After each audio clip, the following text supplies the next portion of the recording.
Now we will discuss about the new inventions in the modern history. The period of industrialization was started, and the first mechanized industry in the modern history was the textile industry.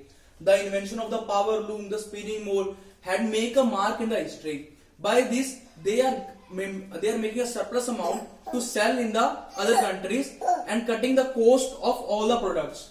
The invention of the steam engine by James Watt also made a mark. It helps in transportation of the goods at a very cheap prices, and a bulk amount can be transferred from one place to another. Now, when this all started, the trade unions start forming. The main work of the trade union was to get cheap raw material and to sell the surplus amount into the other countries. Firstly, the East India Company was set up in England. It was set up in 1600 by a charter signed by Queen Elizabeth I. Secondly, the Dutch East India Company in 1662 and the French East India Company in 1664. The main functions of all these companies was to search the East to get cheaper raw material and to sell the surplus in the countries. Now, from this aspect, we come to the colonialization and the imperialism. Now, what do we mean by colonialization? The companies mainly acquire some states and make their colonies in them. The main meaning of colonialization is the process of acquiring colonies is called colonialization. They acquire the countries which are not rich from them and which have a low technological scale and which have a poor people. We mainly say that the countries were not developed up to the mark of those countries. So they make their colonies in them and get cheaper raw material from them and sell their surplus in these countries. Second is the imperialism. Now, what do we mean by imperialism?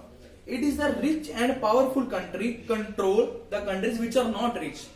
In this, the rich countries control the poor countries, and the motive is same, to get cheaper raw material and to sell their products.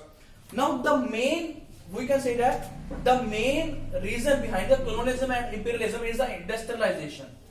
Because of the industrialization, they have to sell their products to other countries and they have to get cheaper raw materials. So the main reason behind the colonialism and imperialism is the industrialization. Now, I think capitalism also include in this. Now, what is capitalism? Before industrialization, it comes to capitalism.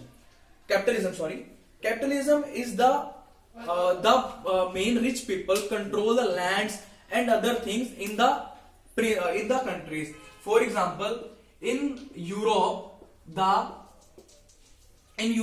rich people control the lands and control people. They give a very low wage rate to them and exploit them and have a very luxurious life. But after industrialization, when the industrialization came, the workers start getting good pay in the industries, and also the land they are controlling for agriculture or any other work is used by the industries so as to produce the other material. Now take a look at the board and note that.